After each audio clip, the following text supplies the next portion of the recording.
వెంకటేష్ గారు, నేను క్యాజువల్ ఇక్కడ కూర్చుంటాను రండి, లేకపోతే రావట్లేదు రా అనిల్. ఇప్పుడు చెప్పండి సార్. మేము కూడా వచ్చేస్తాం సార్. రండి. కెమెరాలు అనేది తెచ్చండి. లేదు పర్లేదు, కనపడుతుంది.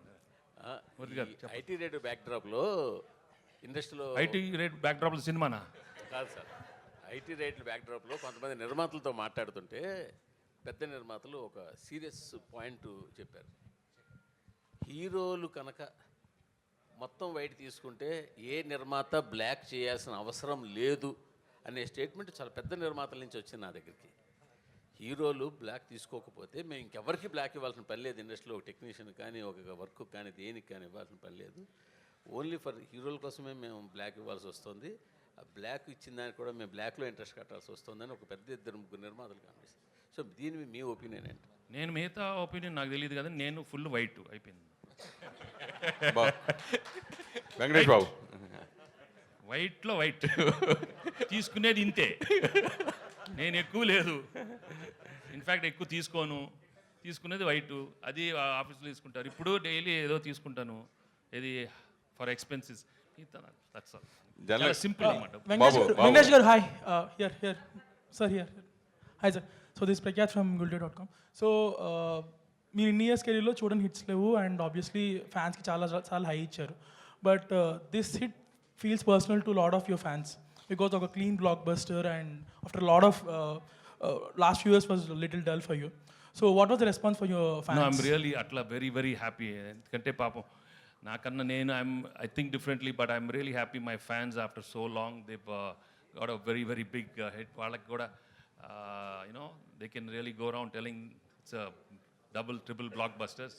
నేను really very happy and fans ఎప్పుడు హ్యాపీగా ఉండండి. బట్ మీకు తెలుసు నేను రికార్డ్స్ ఇవన్నీ ఎంకరేజ్ చేయను.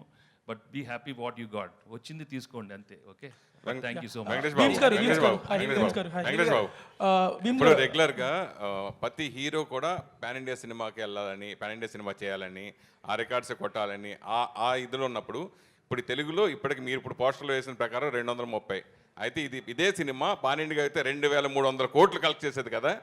ఇది మీకు ఎప్పుడైనా సినిమా రిలీజ్ అయిన తర్వాత అది మన పాన్ ఇండియా రిలీజ్ చేస్తే బాగుండేది అనే భావన మీకు ఎప్పుడైనా కలిగిందా? లేదు, వచ్చినప్పుడు వెయిట్ చేద్దాం. ఇప్పుడు వచ్చింది అది చెప్పాను, వచ్చింది తీసుకోమ్మా, వచ్చింది తీసుకో, ఇచ్చాడు తీసుకో. అడగలేదు, నేను ఎప్పుడు ఏది అడగను. బట్ వచ్చింది మాత్రం హ్యాపీగా రిసీవ్ చేసుకుంటాను. When I pray also I'm like that. I don't ask for anything but I take whatever he gives. ఇది చాలా bonus. I'm very happy because we knew we are going to come with a very good film, hit film. But when it becomes like this we have to feel grateful and thankful to everybody because మీ అందరి ఎనర్జీయే. Last time చెప్పాను, it is all because of the positive energy from everybody. At ఇలాంటి cinema రావాలి, little light hearted film, అందరు థియేటర్స్కి వెళ్ళాలి. నిజంగానే అందరూ కోరుకున్నారు, ఇవాళ థియేటర్స్కి వెళ్తున్నారు. ఇది ఇంత బ్లాక్ బస్టర్ చేశారు. మీ మొదటి సినిమా నుంచి ప్రతి సినిమా మ్యూజికల్ గా సక్సెస్. మీ మొదటి సినిమా నుంచి ప్రతి సినిమా మ్యూజికల్ సక్సెస్. కలియుగ పాండవుల దగ్గర నుంచి అన్ని స్టోరీ పరంగా కాకుండా మ్యూజికల్ కూడా బాగా సక్సెస్ అయింది. అయితే ఎస్పెషల్లీ రమణ గోకుల వచ్చినప్పుడు మీరు ఇంకో డిఫరెంట్ చేంజ్గా బ్లాక్ బస్టర్స్ కొట్టేశారు అప్పుడు కూడా. సో అతను పాడుతున్నప్పుడు మీ ఫీలింగ్, అలాగే మీరు పాడుతున్నప్పుడు ఆ రెండింటి గురించి ఏం చెప్తారు? I was really happy. Ramana మళ్ళీ వచ్చాము. ఐ మీన్ ఆఫ్టర్ 18 years ఈ came back and gave a super hit song. And నేను కూడా పాడటం నాకు కూడా బాగా సరదాగా ఉండింది ఈ సినిమాలో. ఈ ట్యూన్ వినగానే we had a block buster tune. And అది చాలా ఎఫర్ట్లెస్గా వచ్చి ఒక రోజు జస్ట్ క్యాజువల్ అడిగాను పాడతాన్ని. ఆ పాడద టైంలోనే క్యాజువల్ మేము అనుకున్నాను, అనిల్ నేను పాడతా. ఓ ఇది టక్కన వచ్చేసింది ఐడియా, పాడతా ప్లీజ్, నేను పాడతా. బెస్ట్ నాకు నచ్చింది ఏంటంటే అనిల్ రే బిమ్స్ అనిల్ గారు. హాయ్ బీన్స్ గారు. హాయ్. ఏ చిన్నాడు? మహేష్ బాబు. చిన్నాడు ఎందుకు చాలా హ్యాపీ ఫీల్ అయ్యారు కదా. వెరీ అమ్మా నేను చెప్పాను కదమ్మా, నేను రోజు మెసేజ్ పెడతాను, నాకు తెలియదమ్మా. ఇంకా అనిల్ గారు ఎవరు చెప్పలేదు. అంటే యాక్చువల్గా వెంకటేష్ గారు వితౌట్ స్క్రిప్ట్ జనరల్గా ఇలా మాట్లాడుతుంటే ఇంత కామెడీ వస్తుంది. మరి మీరు రాసుకున్న స్క్రిప్ట్కి డైలాగ్స్ కూడా సగం సహకారం ఆయన అందించినట్టున్నారు అనిపిస్తుంది. అంటే మా ఇద్దరికి ఒక సింక్ ఉంది. సో ఇది 3వ ఫిల్ము, హ్యాట్రిక్ కొట్టేసాం. ఆ సింక్ ఏం లేదు, నేను ఏ అంటే ఆయన బి అంటాడు, ఆయన బి అంటే నేను సి అంట, అలా A to Z వెళ్ళిపోతాం. సో ఆ సింక్ వల్లే ఇట్స్ హ్యాపెనింగ్. ఫస్ట్ 2 సినిమాల్లో సింగిల్ హీరోయిన్ పెట్టారు, బ్లాక్ బస్టర్ కొట్టారు. దీంట్లో 2 హీరోయిన్లు పెట్టారు, డబుల్ బ్లాక్ బస్టర్ కొట్టారు. నెక్స్ట్ దాంట్లో 3 ప్లాన్ లేదు 4 పెడుతున్నాను. హాయ్ బీమ్స్ గారు. హాయ్. Actually, నాలుగు కావాలన్నా నాలుగు కావాలి. అడిగాను 4 కావాలి. 4 సార్ అయితే యాక్చువల్గా వెంకటేష్ గారు ఇక్కడే సార్. అంటే మేము ఈ సినిమా చూస్తున్నప్పుడు ఇంట్లో వెళ్ళాలి వంటింట్లో ప్రియులు ఆ కైండ్ ఆఫ్ వైబ్ కనపడింది. తర్వాత ఏంటంటే అనిల్ గారు డ్రైవ్లో వెళ్ళిపోయింది. సో అలాంటి ఒక ఫుల్ ఫ్లెడ్జ్డ్ రొమాంటిక్ ఎంటర్టైనర్ మీ నుంచి ఆశించిన ఇంకా చూసేవాళ్ళు చాలామంది ఉన్నారు, వెయిట్ చేస్తున్నారు. సో అనిల్ గారి దర్శకత్వంలో అలాంటి సినిమా ఏమైనా ప్లాన్ చేసే అవకాశం ఉందా? కథ బాగుండాలమ్మా, కథ బాగుండాలి. లేకపోతే దోడేసామనుకో ఇక అవసరం అంటారు. ఎందుకు మనకు తెలియదమ్మా. ఈ have to be very honest with our selves. Anil sir romance చేసేయడం టీచర్స్ ఎపిసోడ్ భీమ్స్ గారు సార్ భీమ్స్ గారు యాక్చువల్గా మీరు ఈ సినిమాకి ఫస్ట్ అంటే వైరల్ అనేది మీతోనే స్టార్ట్ అయింది. ఈ సినిమాకి అంటే వైరల్ వైబ్స్ కానీ వ్యూస్ కానీ ఇవన్నీ కూడా.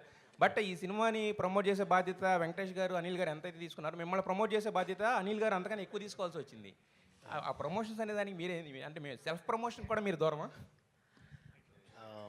అలా ఏం లేదండి. ఇందాక చెప్పినట్టే తెలిసింది మనకు పనిచేయడం తెలుసు. సో అది ప్రజలకు చేరువైతే సంతోషపడతాను, ప్రజలు దాన్ని గెలిపిస్తే గౌరవంగా భావిస్తాను. అండ్ మోర్ బరువు బాధ్యత ఉన్నప్పుడు ఎక్కువ ఎలా చేయాలని దాంట్లో ఉంటాను. సో పబ్లిసిటీ అంటే నాకు దాని మీద దాన్ని ఏమంటారు, పాట పక్షి లాంటిది, మాట మనిషి లాంటిది. సో అది గెలిస్తే బాగుంటుంది అనుకుంటున్నాను. Thank you. అంటే భీమ్స్లో 2 కోణాలు ఉన్నాయి. పాట చేసేటప్పుడు భీమ్స్లా ఉంటాడు. ఇది ఇలా అందరి ముందుకు వస్తే తనలో ఒక తత్వవేత్త, తనలో ఒక లోపల ఒక మనిషి బయటకు వస్తారు. నేను ఇంకా అంతే, నేను అలవాటైపోయాను భీమ్స్కి. సో అతనితో మ్యూజిక్ స్టూడియోలో ఎక్కువ ఉండడానికి ఇష్టపడతా. బయట ఉంటే ఇదిగో గ్రంథాలయం ఉన్నాడు. అదే గ్రంథం అన్నట్టు. వెంకటేష్ గారు అనిల్ రావిపూడి గారు సారీ యా. సో నాగవంశీ గారు రీసెంట్గా కామెంట్ చేశారు, బాలీవుడ్లో బాంద్రా జుహూ సినిమాలు తీస్తా జనరల్ ఆడియన్స్ గీయటం మిస్ అయిపోయారు, అందుకే వాళ్ళకి హిట్స్ రావట్లేదని. సో డూ యూ థింక్ మన టాలీవుడ్లో people are making movies for all the BC centres mass audience and they are missing movies for family, that's why the Sankranthi Vasthunnam is such a blockbuster? అంటే తీయటం మానేసారని కాదు, కానీ దానికి ఒక వ్యాక్యూమ్ స్పేస్ వచ్చింది, గ్యాప్ వచ్చింది. సో గ్యాప్ వచ్చింది కాబట్టి ఇది ఫుల్ఫిల్ అయింది. సో ఎవ్రీ జోనర్కి ఆ సెట్ ఆఫ్ ఆడియన్స్ ఉన్నారు కాబట్టి అందరికీ మనం సినిమాలు తీయాలి. సో తీయడానికి మేము ఉన్నాం. సో అందరు దీంట్లో తీస్తే నేను వెనక్కి వెళ్ళిపోతాను కదా. సో నాకంటూ ఒక స్పేస్ ఉంది కాబట్టి ఐఎమ్ వెరీ హ్యాపీ. ఇటువైపు ఎవరు రాకుండా ఉంటేనే మంచిది, నేను ఒక్కరిని చేసుకుంటూ వెళ్తాను. సో కాబట్టి అందరూ వచ్చి దీంట్లో చేయమని మీరు అడగద్దు, చేయమని నేను ఎవరికి చెప్పను, నేను ఒక్కరిని ఉంటాను, నాకు చాలా హ్యాపీ. భీమ్స్ గారు hi. I was going through some old videos yesterday, Ravipudi 10 years కానీ I found one of your video during Ala 2014. So అప్పుడే చెప్తున్నారు 10 years అయింది ఇండస్ట్రీకి వచ్చి అండ్ ఇట్ ఫీల్స్ లైక్ ఒక హిట్ వచ్చింది అని. సో లేటర్ మీరు కొన్ని మూవీస్ అవి చేసినా కానీ Dhamaka until Dhamaka it was not that great. Now with Sankranthi Vasthunnam you scored a clean blockbuster. So almost మీరు చెప్పినట్టు 20 years రఫ్గా అంటున్నారు. సో ఇంత సక్సెస్ వచ్చినప్పుడు people will go on giving lot of interviews promoting yourself a lot, but మీరు చూస్తే అసలు బయటికి రావట్లేదు, మాట్లాడలేదు. సో రావిపూడి గారు మీకు ట్రైనింగ్ ఇవ్వలేదా ప్రమోషన్స్లో వీటిలో? ఫస్ట్ చిన్న correction, Dhamaka is 100 crore gross. That's the biggest hit for Bheems and Ravi Teja garu. Yeah but again ధమాకా చాలా పెద్ద హిట్. ధమాకా తోటే భీమ్స్ చాలా ఫేమ్లోకి వచ్చాడు. సో అతను అంటే ఇప్పుడు నేను ఇంత పెద్ద సినిమాలు చేస్తూ కూడా భీమ్స్ నేను కన్సిడర్ చేయడానికి కూడా ఒక మార్కెట్ పరంగా అతని ఆడియో ఎలా ఉంటుందని నేను అనలైజ్ చేసుకుంటాను. So Dhamaka gave that confidence to me. So Bheems ధమాకాతో ప్రూవ్డ్ ఇది ఎక్స్టెన్షన్ తన కెరియర్కి అని నేను అనుకుంటున్నాను. ఏం భీమ్స్ అంతేనా? Sir, adding to that one important question. Important. Yes sir. Sir answer చేయలేదు ఇంకా ఇంత కామెడీ ప్రధానంగా ఉన్న సినిమాలో భీమ్స్ ఆన్సర్ నేను ఇచ్చేసా. కానీ ఆన్సర్ చేశారు. అనిల్ గారు మీకు నేర్పలేదా ప్రమోషన్స్? చెప్పు పబ్లిసిటీలో ఎలా ఉండాలనేది. లేదు గోదావరి గట్టు మీద రామశిలకవే, గోరింట కెట్టుకున్న సందమామవే, ఊరంతా చూడు ముసుగే తన్ని నిద్రపోయిందే, ఆరాటాలన్నీ తీరకపోతే ఏం బాగుంటుందే, నాకంటూ ఉన్న ఒకే ఒక్క ఆడదిక్కువే, నీ గండే కాకుండా నా బాధలు ఎవరికి చెప్పుకుంటాలే. ఇదే నా పబ్లిసిటీ. బేసికల్లీ టెక్నికల్లీ యూజ్ఫుల్లీ అదే it's a block buster pongal. మాటల కంటే పాటలే బాగుంటాయని చెప్తున్నాడు అతను. సార్ ఇది టీచర్స్ ఎపిసోడ్ పెట్టడానికి ప్రధాన కారణం ఏంటి సార్? అంటే ఫన్ ఫిల్డ్ ఫిలింలో ఉన్న. So is there any reason or specific inspiration to incorporate this teachers episode sir? అంటే ఎనీ ఫిల్మ్ అండి, ఫన్ ఫిల్మ్ అని కాదు. ఇట్స్ లైక్ ఏ జానర్లో తీసిన ఒక సినిమాకి ఏదో ఒక కంక్లూజన్ ఉంటే, ఒక సోల్ఫుల్గా ఉంటే